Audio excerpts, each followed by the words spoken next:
Juan, Eduardo, Thalisson. Boa tarde, Edu. Mais uma quinta maravilhosa aí do lado dessas feras, meus amigos, meus parceiros. Cara, eu tava ansioso por essa live. Eu também, quando junto essas duas feras. O negócio fica embaçado, vem coisa boa, né? E é um tema que, assim, muitas vezes a gente não se ouve falar tanto, né? Sobre esse tema, e é algo tão corriqueiro, algo que tem na vida do cotidiano de todo mundo aí, né? Então vai vir informações valiosíssimas aí pro pessoal. O que a gente vai falar hoje, Thalisson? O que eu tenho certeza que você que está assistindo aí nunca ouviu falar sobre o álcool, né? O que não te contaram, né? Tenho certeza que muitas das coisas que serão faladas aqui você não tem o conhecimento, mas vai ter a partir de agora, né? Com a instrução aí do Eduardo, do Juan, um bate-papo legal, saber, né? O que essa droga, né? Ela faz, né? Com o ser humano, com essa pessoa. E aí a gente pode passar aí a palavra para o Eduardo para fazer essa introdução, né? E assim, uma curiosidade, não sei se é só minha, mas assim, cara, como que começou? Boa tarde, Maga. E aí, Maga? Da onde veio, né? Quanto tempo? Da onde veio a bebida alcoólica lá, né? Isso daí tem o quê? Tem quantos anos? Milhares? Milhões? Como que é isso aí? Bom, boa tarde, né? Dr. Juan, pessoal aí do Instagram do Instituto, Thalisson, Eduardo, obrigado, né? Mais uma oportunidade de estar aqui com vocês. Cara, vamos tentar trazer uma visão o mais ampla possível sobre esse assunto que é o álcool, né? Não falar só do nosso nicho de tratamento, de alcoolistas, mas tentar abranger assim a população de uma forma geral, né? Como quanto que o ambiente influencia, o que a indústria do álcool tem de poder econômico, quais são os interesses, né? Por conta disso, para que as pessoas não tenham acesso a tanta informação sobre os riscos que o álcool causa à saúde, como hoje o tabaco, né? Pratica. Um maço de cigarro tem lá, né? Você pode morrer, tantas mortes, tantas substâncias. Isso não existe ainda com a indústria do álcool. Então vamos tentar falar sobre isso. É um tema, assim, ó, desculpa, eu tô louco para escutar o Eduardo falar, mas eu não vou conseguir não falar. Cara, é uma situação tão delicada que a gente vive, né? Eu vi o outro dia um cara falando no Instagram, falando assim, cara, não dá para falar nada de polêmico, né? Se eu falar de quimioterapia, que é o mercado milionário, acordo morto. Se eu falar de cigarro, acordo morto. Se eu falar de álcool, acordo morto. Então, mas eu vou fazer só um comentário. Quem que é o cara mais rico do Brasil mesmo? Vocês sabem quem que é o cara mais rico do Brasil? É o dono da Ambev lá, o Jorge Paulo Lemann, Lemann, né? É o cara mais... Está documentado, na verdade, isso, né? Quem quiser, não é uma invenção, né? Eu só quero ver fatos, tá? E ele é dono do que mesmo? Da Ambev, né? Que tem bebida alcoólica. Era só esse... Um pequeno detalhe. Ainda bem que a gente não tem alcance o suficiente. Né? Já ia cair a live agora. A Maga não consegue derrubar nós. Salve essa live aí, já tá depois que a gente não sabe nem quando que vai ficar no ar, não. Quando os canais crescerem aí, esse vídeo não vai ficar. Esse vídeo, cara. Não vai ficar. Inclusive, pessoal aí do Instagram da Sobriamente, né? Estamos ao vivo. Dá um recado que daqui a pouco nós vamos migrar para o canal do Instituto lá. No YouTube não deu fazer do Sobriamente, tá no do Dr. Juan, professor Dr. Juan Carlos Llanos. Isso aí. Tá? Você perguntou como é que surgiu o consumo, cara?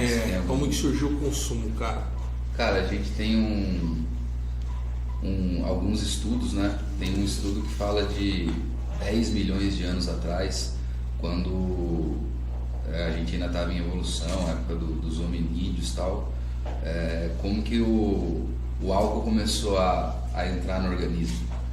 E esse estudo diz que foi através das frutas, cara, né? As frutas que caíam dos pés e tal, e ficavam ali um pouco antes de apodrecer, fermentando. Pela fermentação, o organismo desenvolveu uma enzima Preciso olhar na cola aqui, cara. Álcool desidrogenase? Aldeído desidrogenase. E aí esse estudo diz que nessa fase da evolução a eficácia dessa enzima era 40 vezes maior do que é hoje em dia, do que a nossa, aonde a gente parou na evolução da espécie, né, consegue. Então, esse é um dado só para dizer assim, cara, que tem pessoas que falam, né, mas o álcool faz parte da vida, o ser humano sempre utilizou álcool. Tem uma teoria que o pessoal fala que os elefantes comiam fruto dos pés de amarula. Cara, na verdade, essa enzima, nessa época, ela era tão... tinha um funcionamento tão eficaz que não havia embriaguez. Então, o que foi a forma que hoje é consumido o álcool, né, que as pessoas se embriagam com isso e tal, foi por decorrência do abuso, acho que a gente pode falar assim. Se o Dr. Rô quiser falar alguma coisa dessa enzima, Na verdade, o que é bacana, na verdade, com relação ao perfil enzimático, né, falando de enzima de uma forma geral, é sempre assim, nós sobrevivemos os que tinham enzimas. Não tem enzima, morre. Tem enzima, sobrevive. Então, foram selecionados pessoas que tinham uma adaptação ao meio ambiente, né, sem criar polêmica de Darwin e Lamarck, né, de teorias de evolução, mas simplesmente assim, o nosso corpo vai sobrevivendo conforme a gente tem uma adaptação boa. E o que elimina a gente do planeta? Quando a gente não sabe usar de forma adequada, com forma de equilíbrio. Então, da mesma forma que a enzima lá no passado fez a gente sobreviver porque tinha a fermentação, né, que nem a uva fermenta vira vinho, que é o álcool, né? Então as outras frutas também faziam isso. Mas essa é a nossa adaptação para a gente não morrer. Só que daí a gente extrapolar o uso de determinadas coisas é outra conversa. Aí continua com o Eduardo. Hoje em Nosso dia, mestre. Nosso mestre. Hoje em dia, assim, pelo que eu consigo observar, a maioria das pessoas utilizam o álcool, né? Deixa eu mudar a câmera aqui. Utiliza álcool. Tem algum dado, Art? Você trouxe algum dado aí para ilustrar isso para o pessoal? Tem, cara. Tem um estudo feito pela Unifesp, estudo nacional. Você trouxe a figura aqui, não trouxe? Vamos colocar aqui na tela, pessoal. Aí, tá na tela aí. Aí, pessoal. Isso, trazer a câmera, depois a gente arruma aqui de novo. Desculpa. Não é terremoto não, pessoal, foi só ajustando. Cara, esse é um estudo feito pela Unifesp, né? Que tentou fazer um levantamento entre a população brasileira, quantas pessoas faziam uso de álcool, né? E qual era a frequência desse uso. A gente não pode tomar isso aí como uma verdade absoluta, né, cara? Eu acredito que o número seja maior, porque aí mostra que 48% da população brasileira não faz uso de álcool, bebe menos de uma vez por ano ou nunca bebeu na vida. Talvez isso seja, cara, né? Eu não sei até quando isso é verdadeiro ou não, mas é um estudo que tem bastante relevância. Então aí a gente já pode trazer alguns outros pontos de vista. Todo mundo bebe, todo mundo fala isso. Eu ouvia isso quando eu era, é o que eu falava para os meus pais quando eu era adolescente, mas todo mundo bebe. Cara, esse dado está mostrando que 48% da população metade da população não bebe. Não bebe. Aí um outro dado interessante é que ali vai subindo, né? Cinza, bebedor não frequente, o rosinha menos frequente, o cinza mais escuro e o preto estão representando metade, né? Metade da população que bebe é um bebedor frequente, bebe uma vez por semana ou mais, pode ou não consumir 5 ou mais doses. Depois a gente vai explicar o que é uma dose, né? Por ocasião, pelo menos uma vez por semana, mas mais de uma vez por ano. E o bebedor frequente pesado bebe uma vez ou mais por semana e consome 5 ou mais doses por ocasião, uma vez na semana ou mais. Então a gente está falando aí de 24% ou, né, vamos colocar quase 50% de quem bebe não de forma moderada. É um bebedor pesado, né? Vamos colocar dessa forma. Entendi. Isso é uma informação bastante importante, cara. E assim, qual que é a dosagem? Assim, eu tomo uma cervejinha, só bebo de final de semana, segura, isso aí pode já estar me comprometendo minha saúde, meu estado psicológico, ou até aí é um bebedor social, tá tranquilo? Como que você enxerga isso?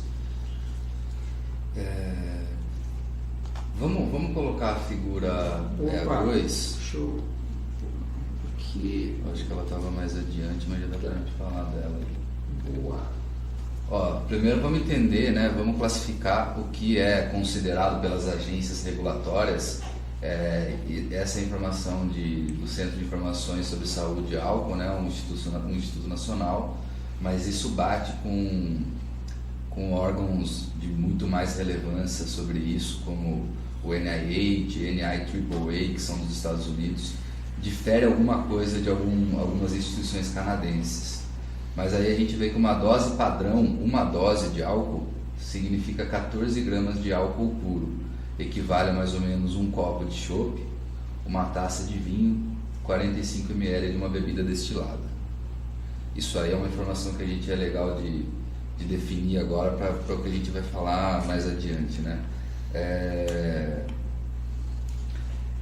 Antes da gente falar disso que o Eduardo perguntou de quem é um bebedor social, quem é um bebedor mais pesado, né? Eu acho que é importante que a gente traga mais alguns dados. Como a gente já falou no início, as indústrias de álcool, né, as marcas, as empresas, elas não divulgam o que são os riscos, nem as empresas, né?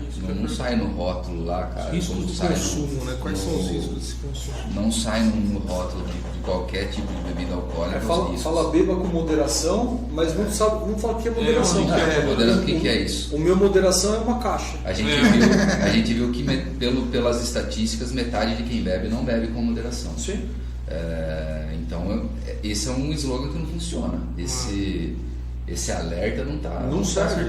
Só para dizer que tem, né? E assim, só que essa outra metade de que bebe e está bebendo com segurança, eu acho que a gente precisa falar um pouco sobre riscos, né, cara? É considerado hoje, isso também é dado, vamos falar de riscos voluntários e involuntários. Para riscos involuntários, é padrão ouro pelos estudos, pelas estatísticas, que as pessoas aceitem, por exemplo, riscos por contaminação da água, do ar, poluição, um risco de mortalidade de 1 em 1 milhão. Então, a cada 1 milhão de pessoas, uma pode morrer por contaminação do ar ou da água. Para riscos voluntários, como sexo desprotegido, tabagismo, acidentes de trânsito, as pessoas aceitam uma taxa de mortalidade de 1 em 1000. Meu Deus do céu! A cada 1000 pessoas que fazem sexo sem camisinha vão morrer por alguma doença sexualmente transmissível e tal. Ok, as pessoas aceitam isso. Isso é a média e, né, é assim que está sendo, que a gente vive. O álcool, cara, pelos dados que a gente tem a nível mundial, essa taxa de mortalidade, aí a gente não pode afirmar se as pessoas sabem disso ou não, eu acredito que não, né? É de 1 para 100. Caraca. Isso é uma informação que é bastante chocante, né? É bastante chocante. Pô, cara, 100 pessoas, se você fizer por estatística, né? Vamos juntar as informações. 50% bebe, 50% não bebe, tá? Então no Brasil, 214 milhões, 220 milhões, Perfeito. 110 milhões bebem. 30% sem algum controle mais importante, né? Então, nós estamos falando de 40 milhões de pessoas no Brasil. Dos 40 milhões de pessoas, se o risco é de 100 para 1, muita gente.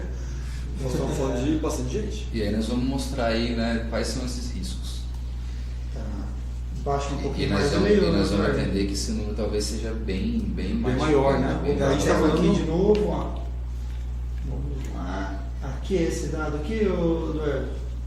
Aí a gente vai ter 2 tabelas que mostram isso. É um estudo feito por uma instituição canadense essa primeira tabela é para mulheres e a outra é para homens, né? É importante a gente dizer que, até o Dr. Juan pode falar mais sobre isso, uma mulher que consome álcool, a metabolização é diferente do homem.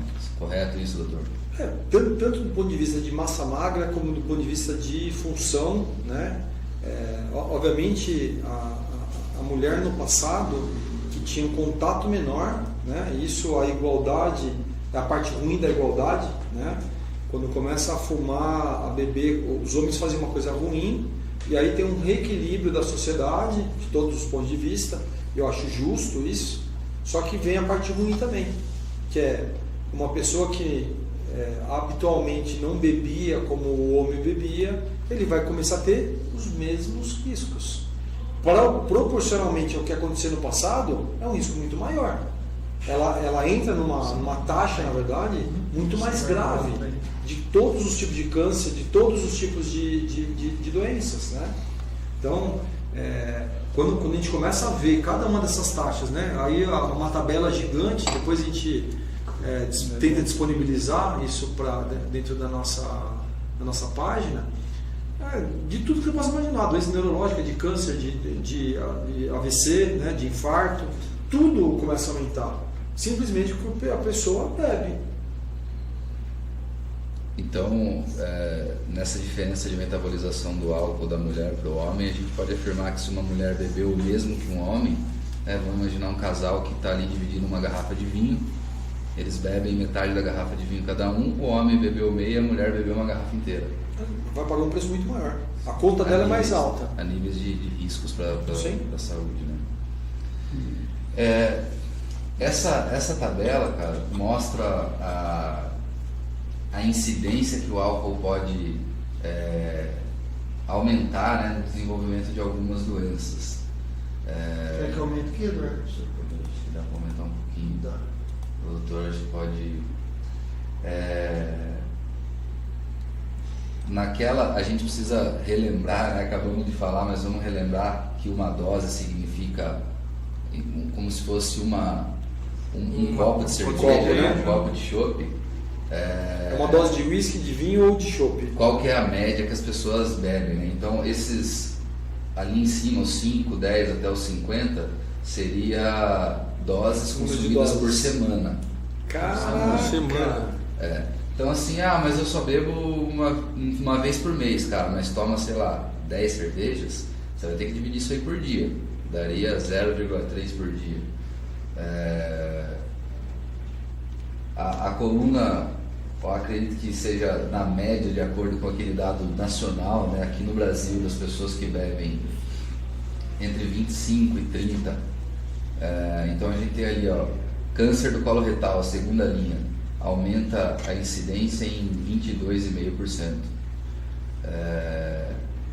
E aí vai descendo, né? Acho que não vale a pena a gente ficar comentando sobre tudo, mas os que estão em vermelho, esse vermelho mais escuro, né? Câncer de esôfago, de orofaringe, de toda a parte respiratória alta, né?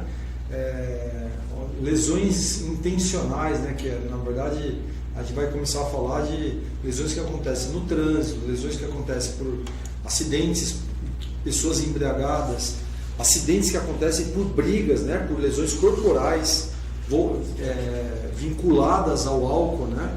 Então, a mesma coisa, a gente não é o tema hoje, mas se a gente pudesse fazer a comparação, o que tinha de acidente de trânsito no começo de quando começou os automóveis, ele foi amplificado pelo álcool.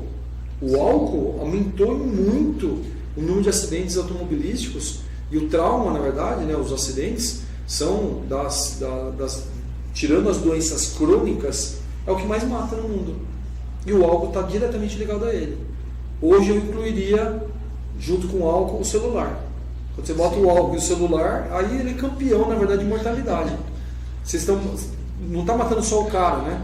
O cara assume o risco dele morrer e mata a família dele e mata a família de outras pessoas. Então quando você pega a estrada e o cara bebeu, o cara simplesmente está botando você em risco também, tua família em risco também. Quando eu falo assim, eu não bebo, não tem nada a ver com isso. Não tem? Nós estamos Nós estamos falando de 40 milhões, metade da população brasileira que usa álcool, que está expondo a tua família. Os dados são que é uma média de 10.800 mortes por ano de acidente de trânsito que tem relação com o álcool. Quando o motorista está alcoolizado. 10.000 mortes por ano. Isso dá uma média de 1,2 mortes por hora. Caraca. A cada hora uma pessoa está morrendo por acidente de trânsito que tem relação com álcool. E aqui a gente está vendo só doenças graves, né? Câncer, infarto, derrame. E qual que é o órgão que regulamenta esses riscos aí, Eduardo? Existe esse órgão, né? Existem vários, né? Cada país tem o seu, né? A gente viu aquele dado da dose padrão, um órgão nacional, mas o mandatório geral, né? Que é como se fosse uma Anvisa para a medicação aí, né? É o NIH, National Institute, NIAAA of Alcohol Abuse. Deveria não, né? É o principal responsável por pesquisas, né? Investimento em pesquisas, por informações sobre esse tipo de danos, de riscos que o álcool causa, regulamentador das empresas de álcool, né? Mas assim, o que a gente tem de concreto sobre isso? O NIH, ele defende uma dose segura de consumo. Né? Ele diz, olha... O NIH seria como o Ministério da Saúde, lá para os americanos. É o Instituto Nacional de Saúde. É como se fosse quem regulamenta toda a saúde nos Estados Unidos. Perfeito. E tem o FDA, que regulamenta os medicamentos de uma forma geral, e o CDC, que regulamenta todas as doenças de uma forma geral. Então é uma cascata. O NIH é o primeiro, quem controla todo o sistema de saúde americano, tem todos os dados, eles são super rigorosos com isso. O CDC, que controla as doenças, então toda essa lista de doenças aí que você viu, é o CDC, na verdade, que normalmente controla, né? E o FDA controla os medicamentos que podem ser aprovados ou não, né? O doutor explicou o que é o NIH, né? E eu acredito, cara, que com todos esses dados que a gente tem de risco, né, de número de mortes, de risco de desenvolvimento de doença, é importante a gente ressaltar aqui também que a gente não está falando de alcoólico ainda, né? Estamos falando do uso moderado. Uso moderado. Mas não estamos falando de pessoas. O tanto que isso causa de riscos. Cara, mas eu bebo 2, 3 cervejas por semana. Você viu ali que você pode aumentar a taxa de desenvolver cirrose em mais de 160%, cara. Ou seja, vai acontecer em algum momento. Não é uma dúvida, né? Você está assumindo o risco. O NIH, o que ele diz? Eu acredito, né, na minha insignificância, que ele deveria publicar que, cara, não é recomendado em hipótese alguma o consumo de álcool. Não é recomendado, não é seguro para a saúde. O que eles dizem? Eles defendem taxas seguras, que homens devem consumir tantos gramas de álcool por semana, que vai ser um consumo seguro, e mulheres tantos gramas, um pouco menos, né? Infelizmente, Eduardo, eu acho que vou associar essas ideias, né, para a gente ter a ideia clara do que nós estamos lidando, né? Senão a gente... né? O NIH, então, é como se o Ministério da Saúde advertisse, né, nos Estados Unidos como que é o consumo de álcool, né? Para quem quiser saber mais ou menos como funciona essa tramitação política, né, o behind the scenes, né, o atrás das cenas, você vai ver um filme, tem na Netflix, chama Império da Dor, tá? O Império da Dor, quem quiser assistir, são 6 capítulos de 40, 50 minutos. Excelente. Você assistiu já, né? Fala sobre medicação, né? Sobre medicamento. Medicamento, Oxycontin. Oxycontin. Que é, na verdade, um analgésico. Que em determinado momento os caras usaram a propaganda, o marketing desse analgésico, que é um opioide, para estimular as pessoas. Falaram assim, se você tiver com dor, tira a sua dor com isso. O FDA, né, quem controla as autorizações de uso, né, uso e abuso nos Estados Unidos, é o FDA, que são essas linhas que a gente estava falando. Ele autorizou, era uma boa droga, era segura. E aí quando você vê a formulação, todas as coisas, não era segura. E nessa história, depois vocês vão ver, não faz parte do spoiler porque isso é um dado americano, 300 mil mortes relacionadas com o medicamento. Então, quando um órgão regulatório autoriza ou fala que não é tão grave, tem um monte de coisa envolvida junto. Mas vamos ver algumas dessas coisas aí.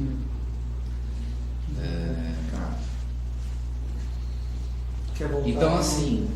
Quer que voltar na tela lá, Eduardo? Não, acho que naquela não. O NIH defende que existe uma dose segura. Mas, cara, quem que define esse risco para você, né? Eu acho que é isso que as pessoas não sabem, né? Quando eu fazia uso de álcool, para mim era uma coisa inofensiva. O problema era ficar bêbado. E, cara, dá trabalho e tal. As consequências da bebedeira que era um problema.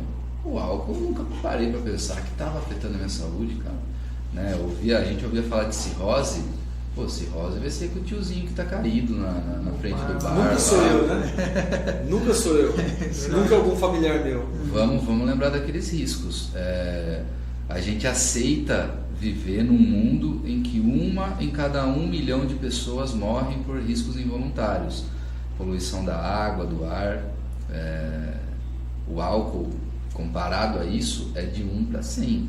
Então, assim, eu não daria um alimento para o meu filho que tivesse de 1 a 100 chance dele morrer, dele desenvolver uma doença que levaria à morte. Né? Talvez as pessoas não saibam num dado como esse. Sim. Tinha que ser mais claro, né? O risco Tinha que que ser tá mais claro. Eu se acho que o assumindo. foco principal nosso aqui é esse. Isso.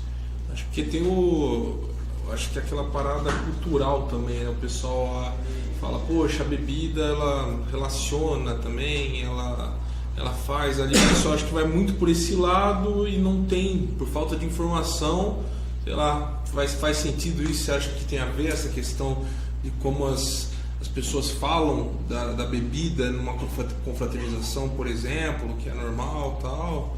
Isso daí tem a ver? E até o exemplo de casa, né? Não é? Se é comum na tua casa todo mundo beber, teus filhos vão beber. Tô cansado, putz, vou abrir uma cervejinha. Putz, tô fazendo nada. O dia foi difícil. Foi difícil hoje. Hoje eu mereço. Hoje eu mereço, exato.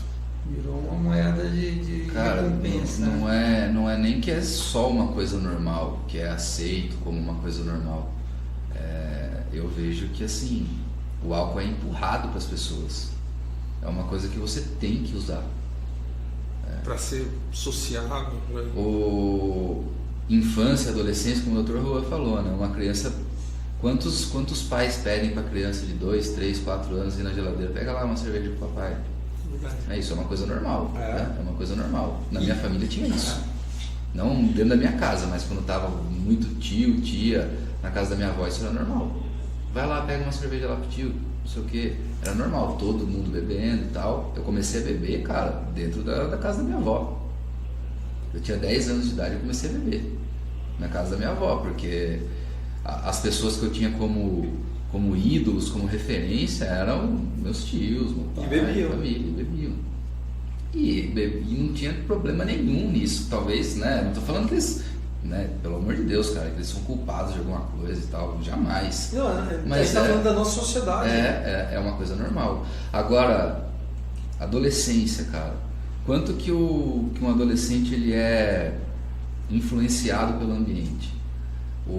A gente tem vários estudos aí, né? Eu estudo bastante sobre neurociências e comportamento e tal, a gente aplica muito disso lá na clínica. Estudos com adolescentes mostram que o adolescente ele faz coisas que ele não quer fazer, que ele não gosta de fazer, que ele não se sente bem, por conta do ambiente em que ele vive, para que ele seja aceito, para que ele se sinta parte, para que ele faça parte de um grupo. Isso que eu ia perguntar. Cara, eu puxo na minha memória, eu queria fazer uso de álcool, mas tinha vários amigos meus da época, assim, eu tô falando de 12, 13, 14 anos, que não queriam beber, que não queriam fazer uso de álcool, mas eles faziam, cara, porque eles tinham que fazer parte, senão eles seriam excluídos. Como que isso é hoje em dia? Os pods de hoje, né? O cigarro, cigarro antes, os eletrônico. pods de hoje, o cigarro eletrônico, virou uma febre com a molecada. Será que eles não percebem que é um veneno? Faz muito mal, né? A Maga, a gente lembra da infância, né? Ela tá falando do o tio Blanco, na verdade, que ela tá falando, é meu padrinho. Ele morreu faz uma semana. Sério? Morreu faz uma semana. Aí eu falei assim, cara, será que isso não faz parte da realidade? E a vida inteira, né? A gente vivia na família, vivia nas coisas. Ela tá falando, né? Isso merece um trago, que era a frase típica dele. Entendi. Né? Todo mundo começava a brincar, não, que você, isso merece um trago. Tô com um problema, isso merece um trago. Todo mundo dá uma risada. Tá. Né? Uma coisa que é uma banalização da bebida de uma forma geral, como se fosse resolver nossos problemas, desde a infância.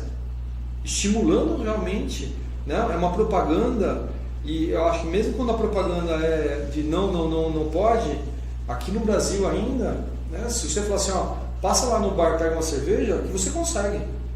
Nos Estados Unidos não consegue. Eu tive experiência estava na fila do supermercado, eu estava com uma caixinha de cerveja para levar para casa lá, e aí eu não lembro qual dos meus filhos pegou porque aqui na verdade a gente ensina os filhos a ajudar a gente na compra, né? Quando eles pegaram, um dos meus filhos pegou a caixinha de cerveja e botou na esteira, cara, a mulher do supermercado ficou enlouquecida. Falou, tira a mão, não deixa ele encostar, ele não pode encostar no álcool, ele não pode fazer isso, o senhor não pode permitir. Foi super dura comigo. Eu falei, você está certa. Só que aqui no Brasil, por que eles pegaram? Porque nunca ninguém falou isso para eles. Né? Apesar disso, lá tem também o abuso do álcool, porque apesar dessa proibição, veladamente outros adultos compram para entregar para os adolescentes.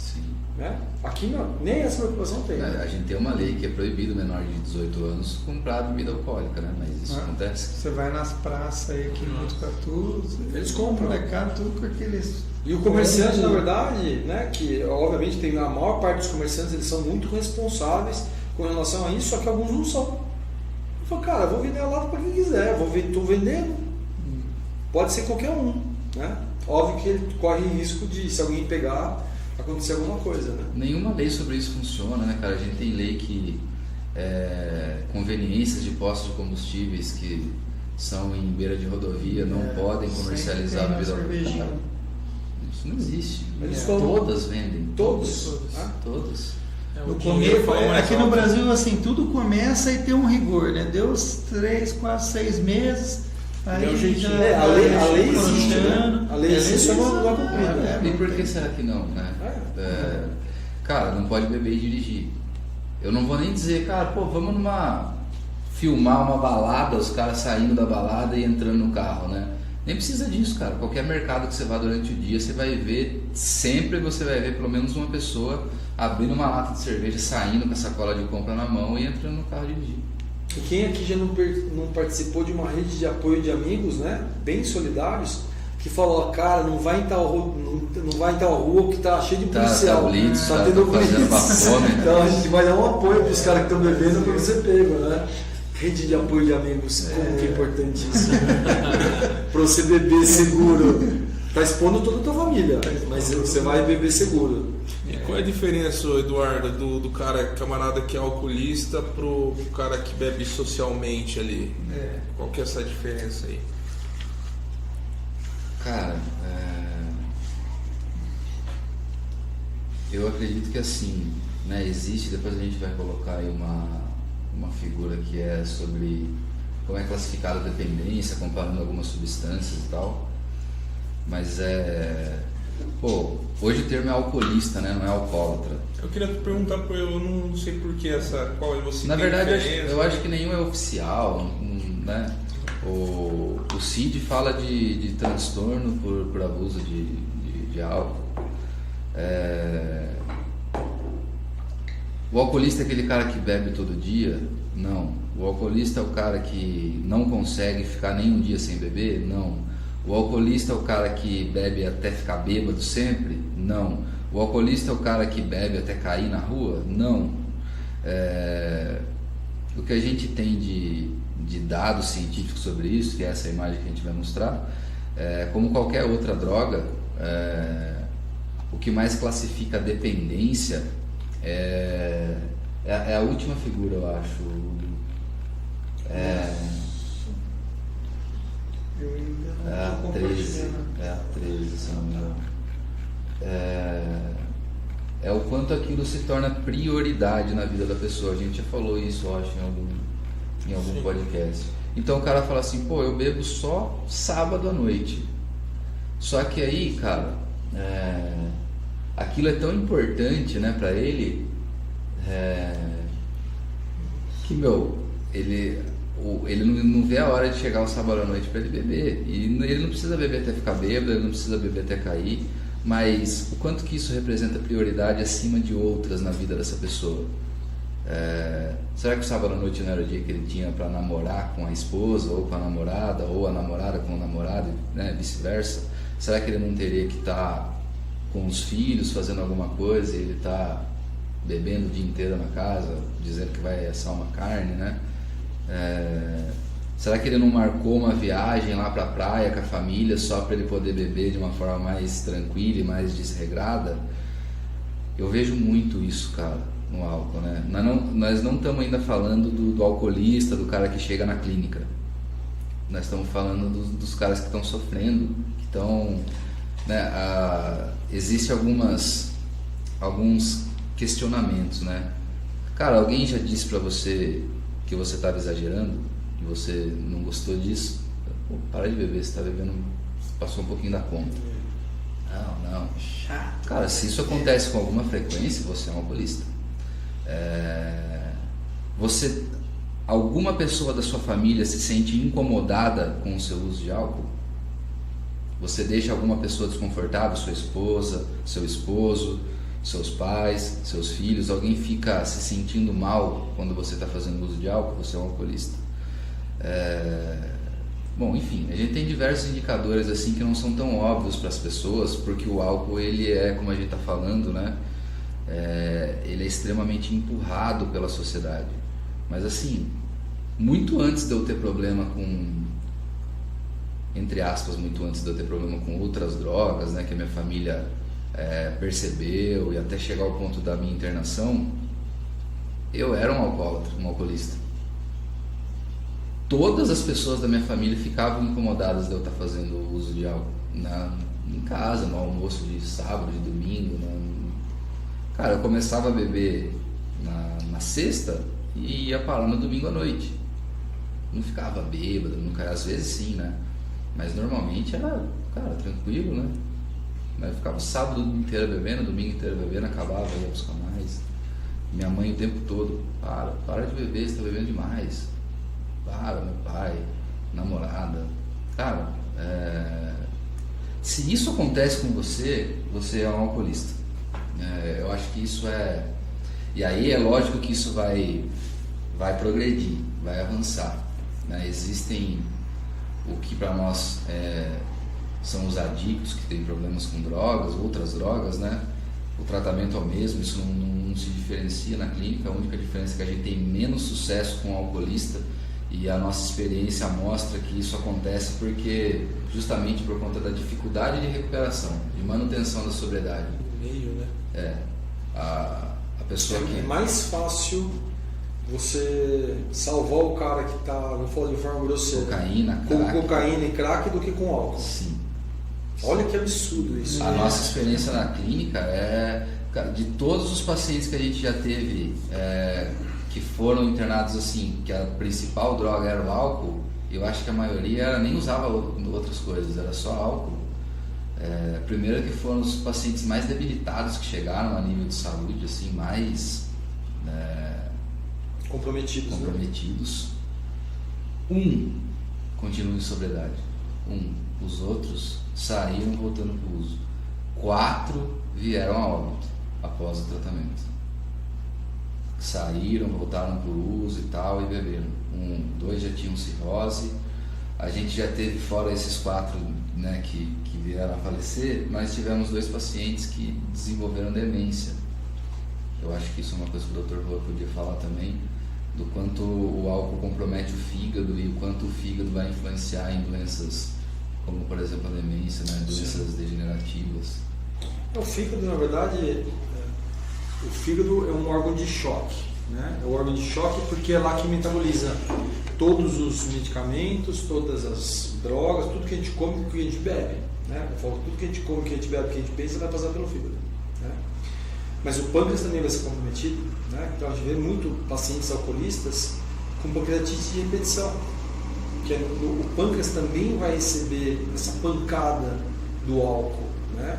Tanto que as internações é um dos motivos de internação frequente para os pacientes que são alcoolistas, né? Mas toda a parte digestiva, toda a parte neurológica, né? A neuroadaptativa, o que você faz na verdade para se relacionar, vai estar comprometida. Então, o quadro demencial, o quadro na verdade de degenerativo de todos os órgãos, alterações dos nervos, não só na parte cerebral, como na parte periférica, eles têm lesões na verdade e não percebem, né? Porque com o passar do tempo, não é só no momento que ele está alcoolizado, ele também vai ter doença neurológica com o passar do tempo, que vai ficando cada vez mais definitivo. Então, é um comprometimento global, né? Quem brinca, na verdade, né? Fala assim, depois que eu só preciso arrumar alguém para me doar um fígado. Não é só o fígado que está ruim. Como você falou, a grande parte dos pacientes que chegam não precisa ser com cirrose grave, avançada, né? Que a vida inteira eu tratei esses pacientes, eles vêm, na verdade, desnutridos. Porque também tem um componente que também, como é engraçado, né? O álcool ele é tão vulgarizado dentro da nossa sociedade, de uma forma para a gente não perceber que ele é grave. Fala assim, o problema não é a bebida, o problema são os aperitivos. Não é isso que fala? Azeitonas. O problema é o aperitivo. Engraçado, né? O término desses pacientes é de desnutrição grave. Ele não come. Ele está bebendo, ele não se alimenta. Então, são desnutridos graves, né? Além da lesão hepática, além da lesão pancreática, além da lesão neurológica, o esôfago é gravemente acometido. Na verdade, o câncer de esôfago ele tem dois componentes principais: cigarro e álcool. Cara, o corpo inteiro é comprometido por isso. E a gente leva na brincadeira. Achando que está tudo bem. Eu não sou alcoolista. É sempre o cara que está lá internado. Eu não sou cirrótico, né? Acho que essa desconfiguração do alcoolista, que para a grande maior parte da sociedade não se vê como tal, é o que mais faz a gente avançar, né? Com tudo. Um outro ponto, né? O Thales perguntou, a gente está falando de quem é o alcoolista, quem é o bebedor social. Eu diria que a gente vê muito, né? Inclusive, né, vamos colocar agora uma figura aí que fala de um estudo.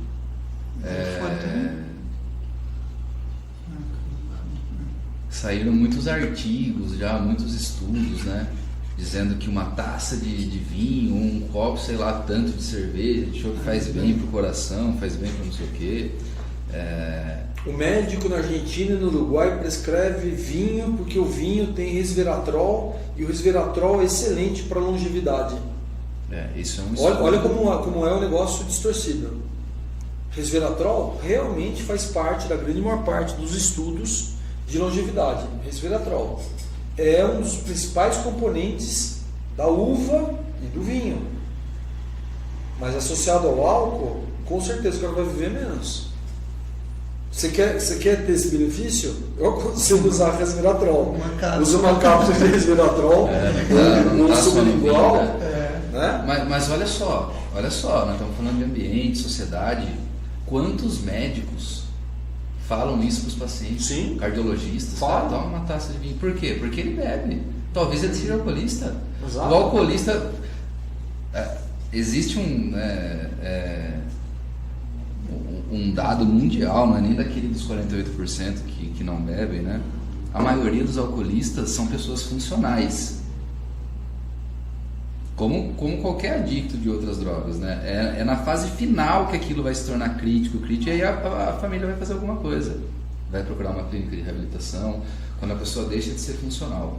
Mas o álcool, ele permite, pela forma que ele é praticado na sociedade, que a pessoa seja funcional. E aí, grandes empresários, advogados, médicos são oculistas, né?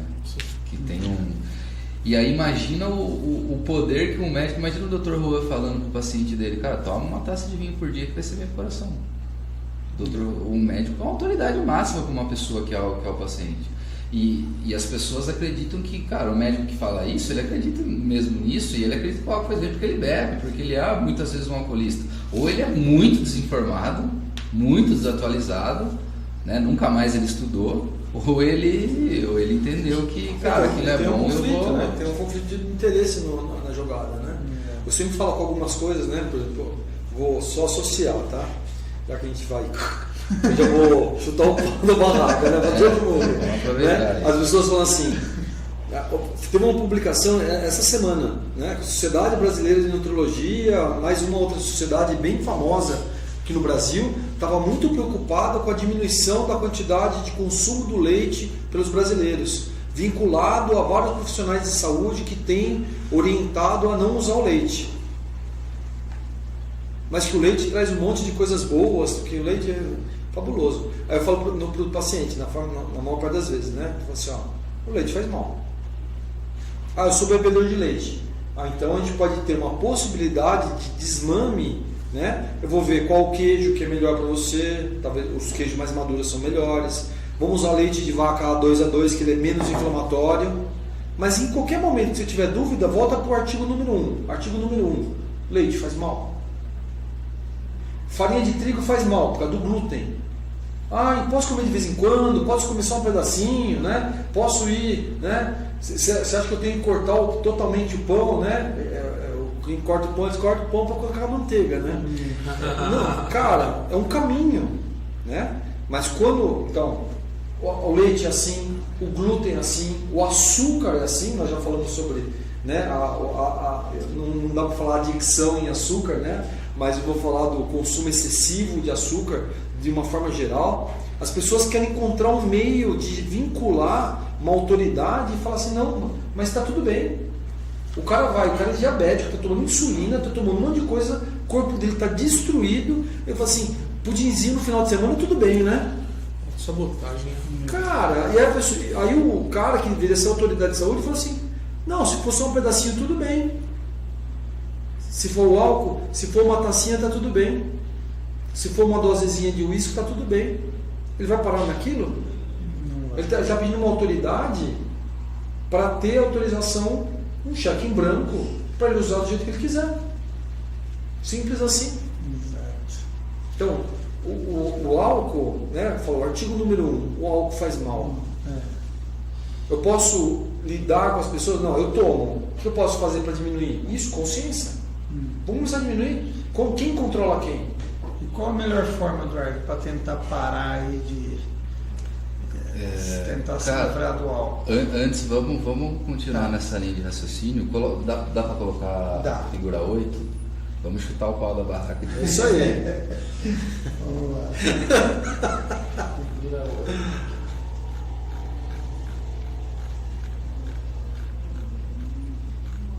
Aí, cara, ó. Aí. Isso aí é uma revisão, né? Na verdade é uma publicação dizendo que um estudo foi cancelado, um estudo de 100 milhões de dólares, isso aí é de 2018, ó. Foi cancelado nos Estados Unidos porque ele estava com viés pró-industrial. Esse estudo, ele tinha... Pode ir descendo aí, não vou nem ficar detalhando isso daí, cara, mas é isso, tá? Esse é um órgão, tá falando ali como se fosse uma corregedoria do NIH. Olha lá, comitê, né, de diretoria e tal, de divisão do NIH. Junho de 2018. Pode descer. Falando, o objetivo desse estudo de 100 milhões de dólares, cara, que o uso de... ninguém rasga um estudo de 100 milhões de dólares depois de feito, não sei quantos anos foi. Foi dizer que bebidas destiladas, era uma marca de uísque e tal, tinha efeitos positivos no coração. Esse é o objetivo desse estudo. O estudo foi realizado, né? Aí, ó, é uma troca de e-mails, isso aí foi publicado pela corregedoria de funcionários do NIH, NIAAA, que é o órgão que a gente já falou, né, o Dr. Roy explicou, dizendo, mostrando conversas deles e tal, marcando encontros, não sei o que, interesse, vai ser legal, clients up for money, falando de dinheiro, né? Aí reunião com o pessoal da Heineken, cara, o pessoal do NIH não tem que ter reunião com a Heineken, né? Só se for uma festinha pós-acordo, né? Não, olha isso é um escândalo, cara. Só que, né, isso aí ficou. Pode descer um pouco mais. Agora, aí, deixa eu ver se é esse. Ó, do DIAGO.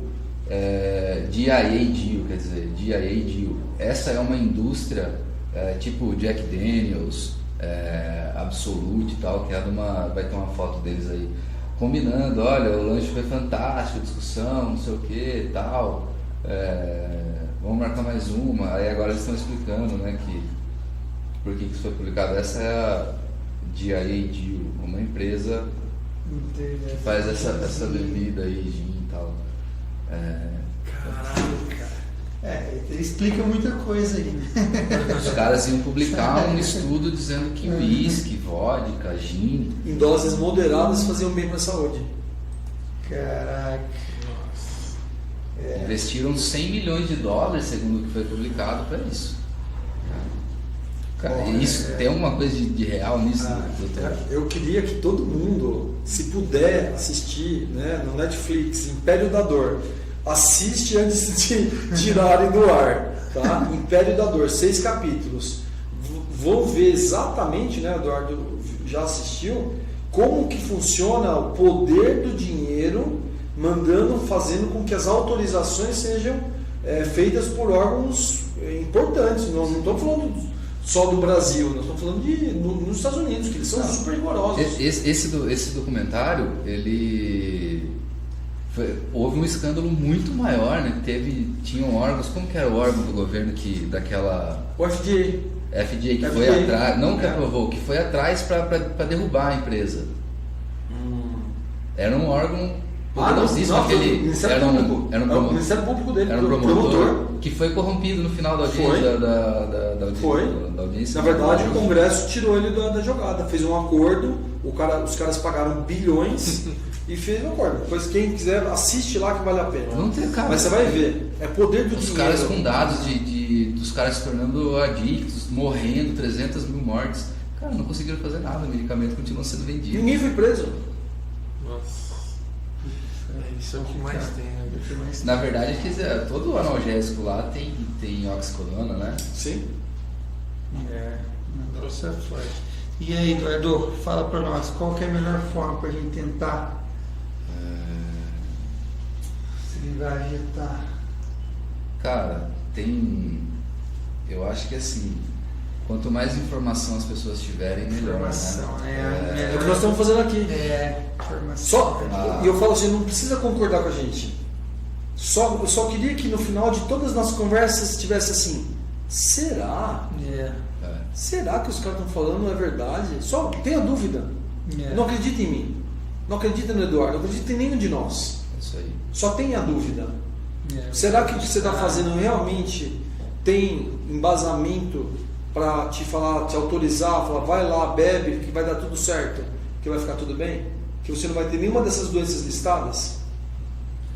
Eu acredito que a preocupação maior, né, deve ser com os adolescentes, cara, com a infância e adolescência, porque eu tenho 33 anos, eu acho que eu já sou de uma outra geração da adolescência de hoje. Hoje tá pior do que foi a minha época, tá muito pior, cara. As pessoas, assim, é mais normal o uso de álcool hoje do que era na minha época, muito mais normal. E assim, aquilo que a gente falou de quem é um alcoolista, quem bebe socialmente, eu acho que as pessoas tinham que estar mais atentas, porque tem muitas famílias que estão sendo destruídas por conta do alcoolismo. Muitas famílias, cara, muitas. E assim, o que a gente vê na prática clínica?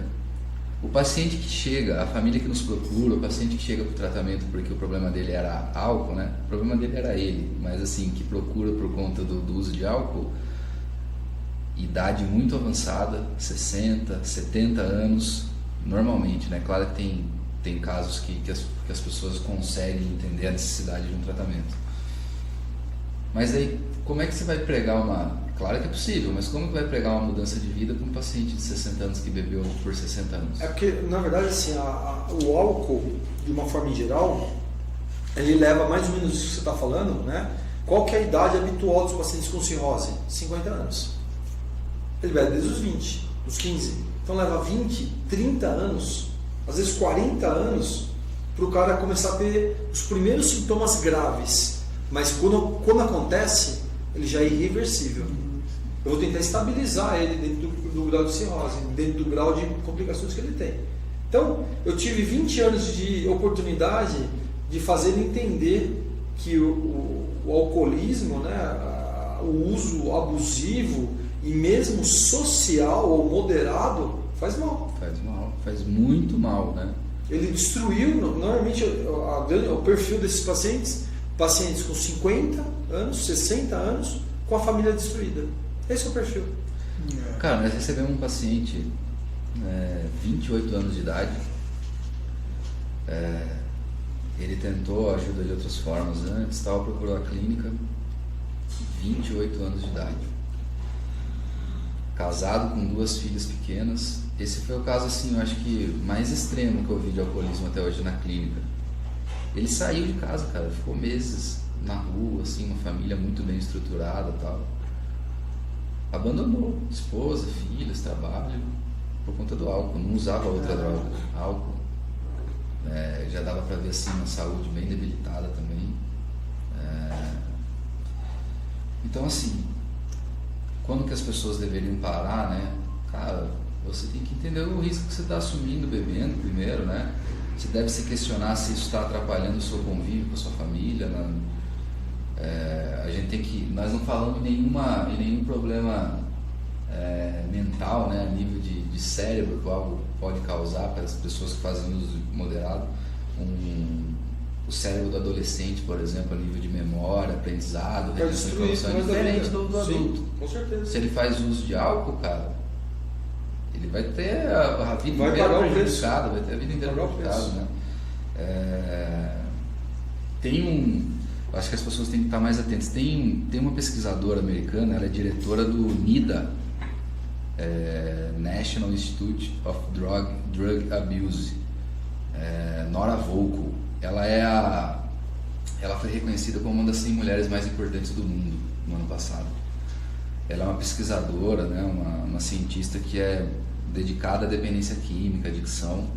Ela foi a primeira que fez testes de imagem para mostrar o que a adicção age na forma de se comportar e sentir do adicto, né? Assim, uma cientista de extrema relevância nessa área, vários livros, vários artigos publicados. Esse ano saiu, no começo do ano, um artigo que ela publicou, ela e mais 2 pesquisadores, sobre o conceito pré-adicção. Até hoje nós temos o conceito adicção. Está no CID lá, transtornos mentais derivados do uso de álcool e múltiplas drogas. Ela está desenvolvendo, né, já desenvolveu, já publicou isso aí, não sei como é que está, se já está sendo praticado ou não, o conceito de pré-adicção, porque a adicção envolve 8%, se não me engano, das pessoas que têm problema com álcool e outras drogas. Por se enquadrar lá no DSM, né? E o resto? E os outros 92%? Não são classificados ali. Então ela está, através desses problemas sociais, familiares, os pacientes que têm risco para adicção. E ela, na verdade, não tem risco, na verdade, que já estão com um problema, só que dá tempo, talvez dê tempo de reverter mais cedo. E isso para o álcool é uma coisa fantástica. E ela comparou esse conceito pré-adicção com o conceito de pré-diabetes. O que é o conceito de pré-diabetes? Aquele cara que está com um risco aumentado de desenvolver diabetes nos próximos meses ou anos. Mas se mudar o estilo de vida pode reverter. Vai se curar. Exato. Então isso, cara, porque a gente está falando aqui de álcool, é assim, alguém falou para você parar de beber e você se irritou com isso? Você foi pegar a chave do carro e falou, não, você não está bem para dirigir, você falou, não, eu tô, bateu o pé e foi. Cara, pensa nesse conceito de pré-adicção. Talvez, né, seja a hora de você parar de viver sob esse risco, né, cara? Eu acho que Fantástico. Muito bom. Fantástico. E é um tempo que daria pra gente falar aqui, se estender por Nossa, horas e horas, né? É fantástico, tem muitos detalhes, mas a gente volta numa outra Nossa, quinta. excepcional, Eduardo. Nossa, bater um fantástico, papo, a né? gente aprende demais, né? Agradecer a todos aí. Vai, pessoal, Amanda, Simone, nossa companheira sempre, Lucas, querido Lucas. o Lucas. E foi um grande prazer estar com essas feras aqui. Cris, né, Tchauinha. A Aura é a mãe da Maga. É mesmo? Olha que legal, cara, que bacana. Aurinha. Maravilhoso. Espetacular, viu? Então é isso Muito aí. obrigado. Agradecer, né? HD Marketing Digital de Botucatu. Nós agradecemos né? demais. O Du, nosso querido Thaleson, Thaliceira, sempre recebendo a gente também aqui, né? É um prazer estar com vocês. Logo a gente vai mostrar o que a gente fez. Ele teve uma visita lá, né? Isso, já está com o vídeo, já. Tem Foi os vídeos, puxado, logo bem legal. fiquem ligados aí que nós vamos. A gente visitou a clínica, um lugar abençoado, né? Todo o trabalho que o Eduardo fez durante a vida para reabilitar esse pessoal, para dar uma chance para eles, né? De ter chegado no fundo do poço e encontrar um lugar iluminado como você tem, né? na clínica. E parabéns pelo teu trabalho, pela tua dedicação. Obrigado. Né? A gente tem que entender qual que é a nossa razão aqui na Terra, qual o motivo da gente estar aqui, qual o objetivo real de cada um de nós, né? De fazer a diferença. E esse nosso podcast é justamente para chamar a atenção para todo mundo com relação à saúde, de todas as coisas. Né? Do leite, do açúcar, da farinha, de tudo que é relevante. E o resto é uma opção. Simplesmente uma opção. Eu sou muito grato de estar aqui. A gente vai dar a melhor ferramenta, como o Eduardo falou, né? A informação. Exatamente. E aí a pessoa faz o que quiser. Escolhe o caminho, né? Escolhe. Perfeito? Muito obrigado, gente. E até a próxima. Valeu! Valeu, pessoal.